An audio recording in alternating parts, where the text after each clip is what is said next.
Welcome to another episode of FlameFlash.net podcast. We're on to episode 67. I'm FlameFlash, your host for the evening, every Wednesday evening.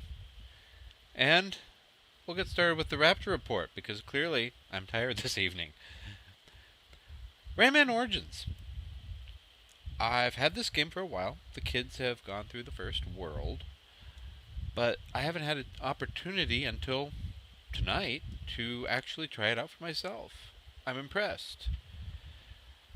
I lightly, here and there, have, say, helped the kids with one level or something like that, but not really start from the first level and give it a shot, and then go to a new level and complete it.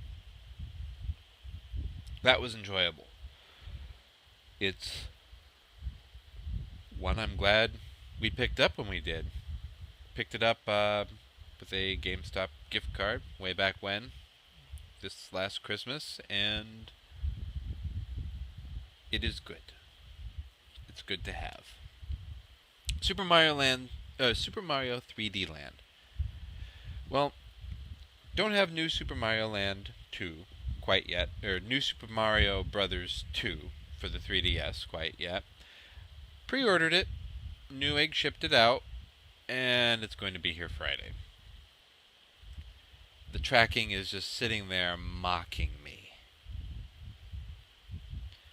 But, meanwhile, Super Mario 3D Land is holding my attention quite well. Not, a huge amount of time playing with it this last week, but progression was had. Still trying to get all the star coins of every level before moving on. Gave up on that pattern just a little bit because some of them I've just not had luck finding at all. I think it probably has to do with the whole 3D land element. The 2D Marios, I really haven't had that difficulty with, but this 3D land version, well, giving me a little trouble there. If you could pick up Koopa Troopers turtle shells, that would make life a heck of a lot easier, and break bricks, kind of like in, Super Mario Bros. 3 and beyond. But, oh well.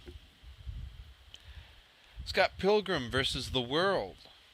We are just pulling out all sorts of unique games this week, aren't we? On the PSN, it's, your standard side-scrolling action brawler in the vein of Double Dragon, X-Men the arcade game, Teenage Mutant Ninja Turtles. That's all it is. Graphics are beautiful. Definitely in the same graphical style of the old way of doing things, but tried loading up X-Men the arcade game. Well, the younglings weren't overly pleased with that idea. We played a little ways through into the first level, and the older daughter declared she did not like the graphics. I have graphic connoisseurs. Interesting. I'm never going to get them to play some of my classic Super Nintendo games at this rate. There goes the opportunity of Final Fantasy 3 or 6. We'll try. We'll keep trying. Their tastes will mature eventually. Red Flare's shaking her head. No, they won't. Hers didn't. The reason she's interested, Red Flare, is interested in gaming at this point, is because the graphics quality has finally evolved to far beyond the bleeps and bloops of Donkey Kong and Donkey Kong Jr. Now she's ignoring me. Oh well. Terraria shows up on the Raptor Report. I actually didn't touch this one this time. Magic the Gathering, Duels of the Planeswalkers, 2012.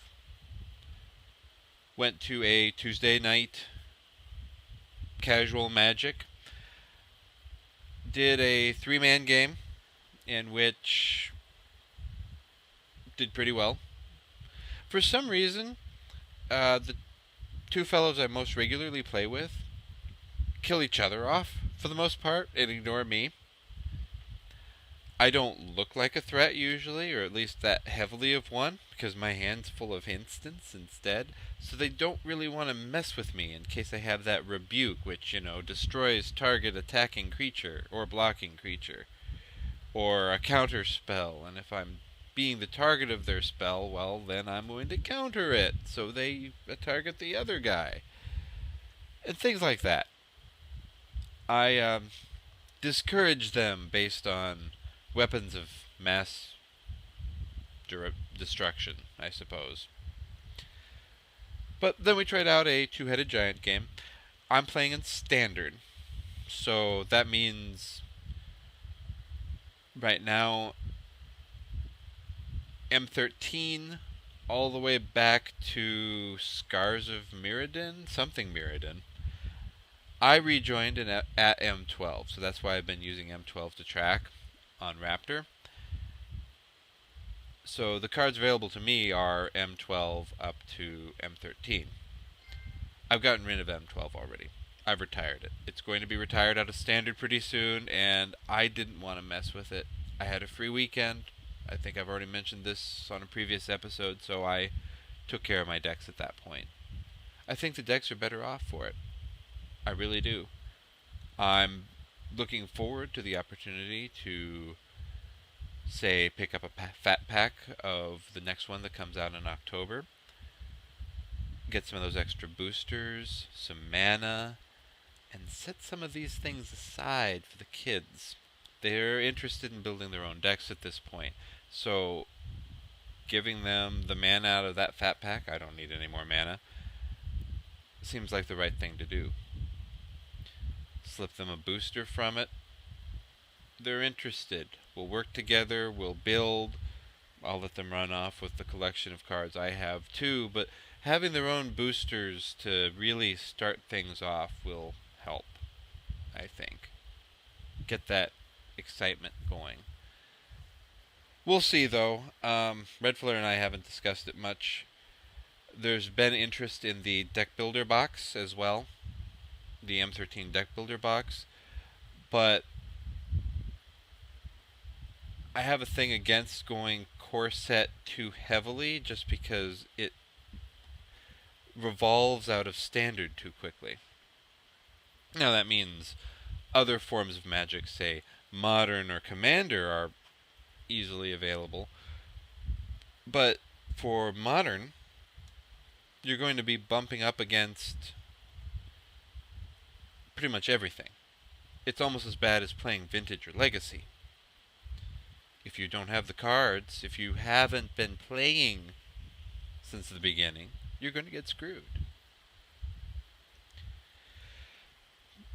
That said, once we added a fourth man, we played two-headed giant. Staying in standard is really the way to go. You have to play in the same format as everyone else to really enjoy the experience.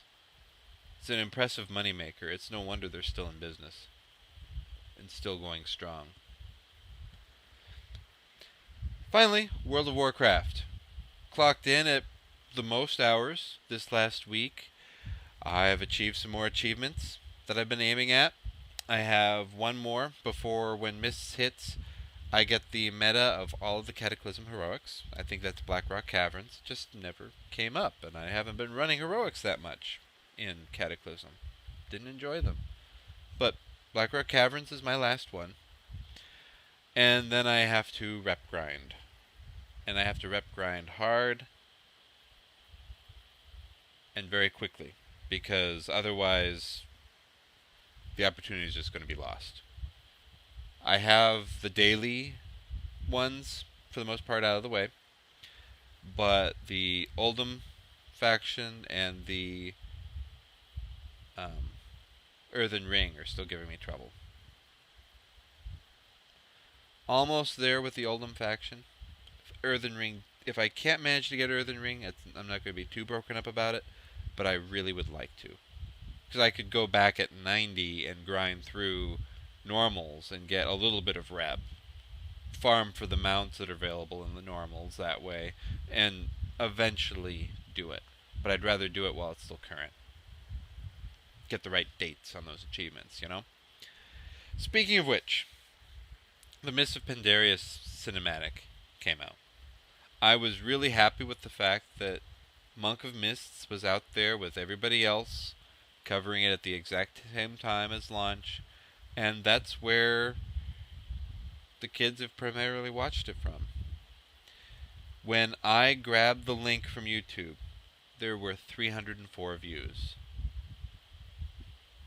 That's awesome. That I managed to get in that early. I should have taken a screenshot. I really should have. Pixar, it didn't happen. But I know it happened. I'm happy about it. Monk of Mists was out there with the big guns, posting on Twitter and on the interwebs at the exact same time.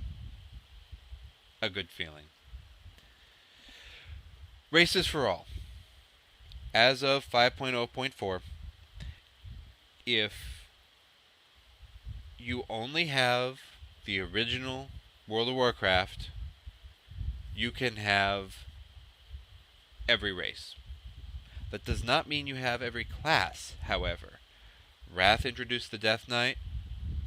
Mists introduces the Monk.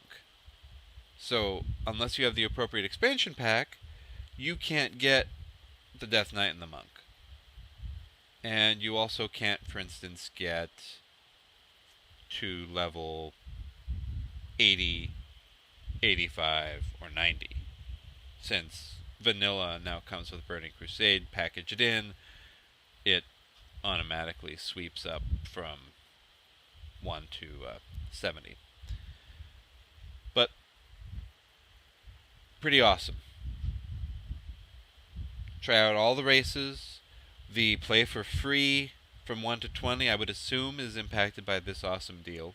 You're not going to make make a Pandaren until Mists launches, but at that point you'll be able to make a Pandaren even if you only own vanilla. You just won't be able to make a Monk. There's been an account-wide pet clarification.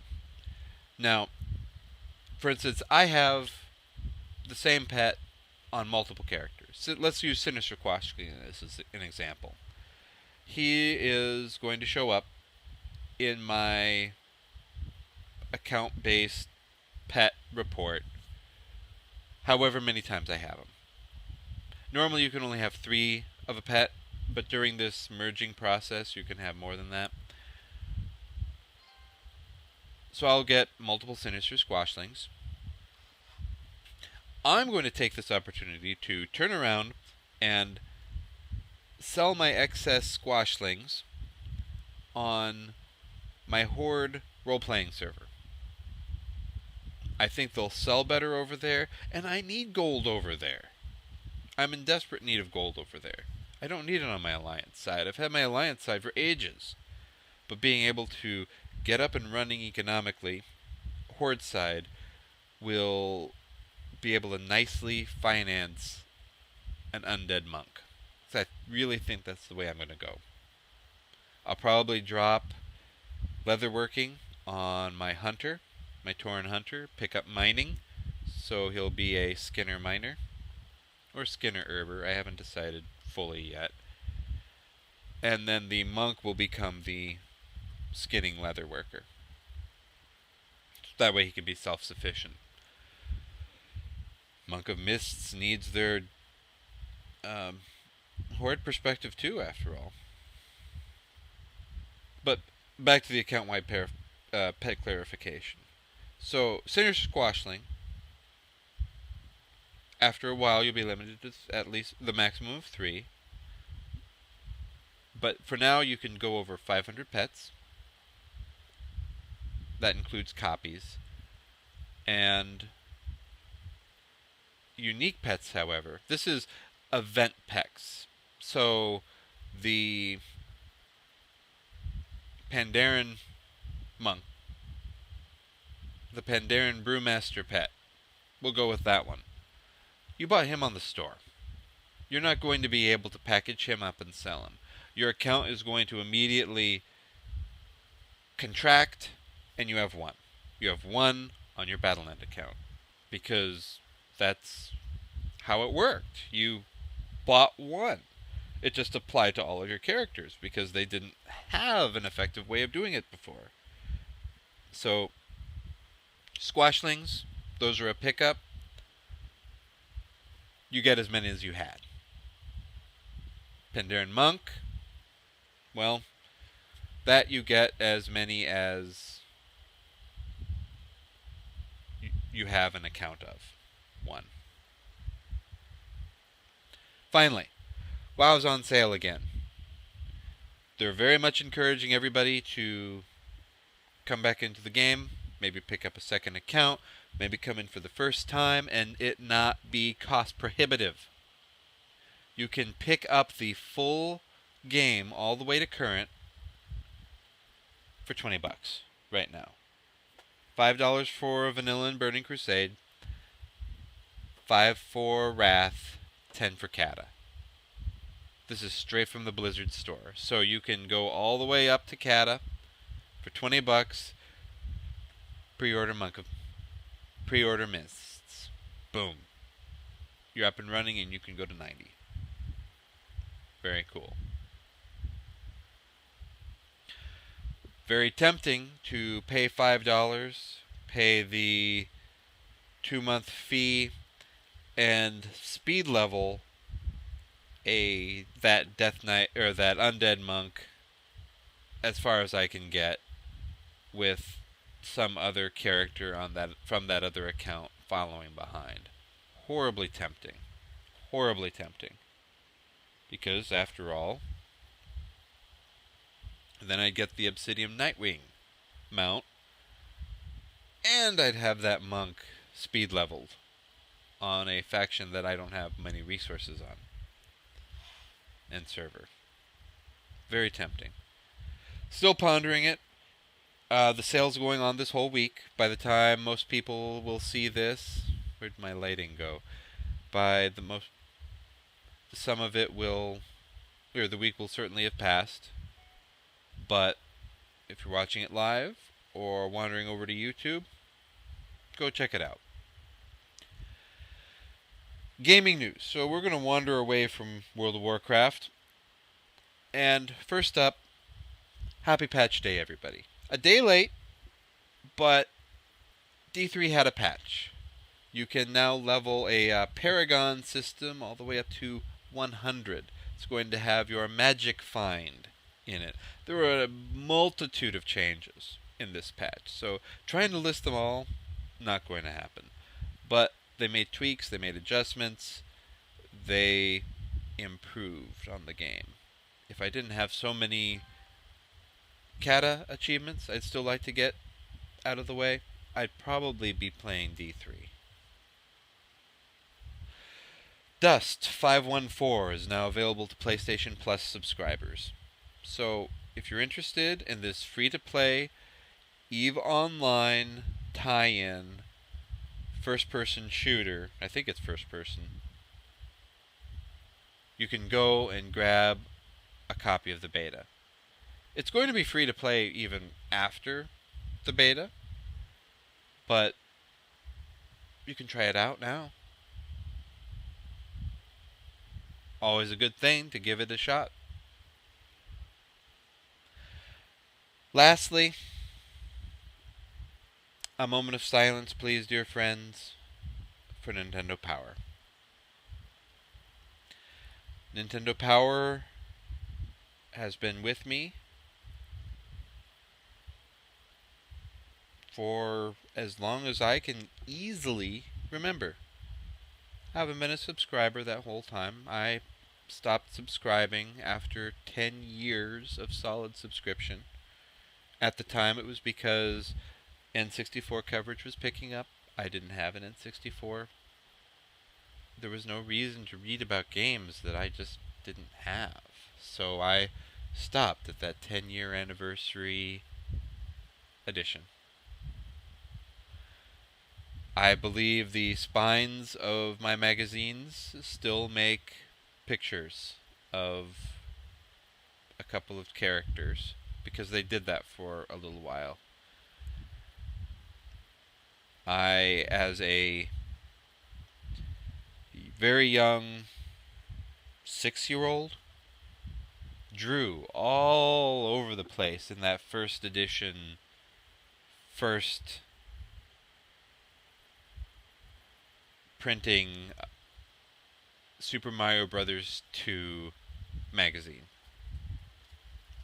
I regret that to this day, because every other one of my magazines is in mint condition and Red Flare is mocking me. My entire collection would have been in mint. Thank you very much, dear wife. Not that I'd be selling it, but collector pride thing, I suppose. You'll have to see that the next time, hon. You'll make fun of me, too, for what I drew in there. Giving the characters captions. There was the spread of the Super Mario Brothers 2 characters at the Olympics, or something like the Olympics. And I was giving them all scores and ratings. You know, something a 6-year-old boy would do, but still a shame I did it. Last issue of Nintendo Power is December 2012. They're promising their fans that they are going to do their best to make these last editions memorable.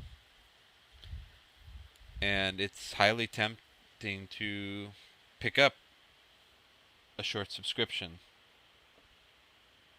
just to watch it go.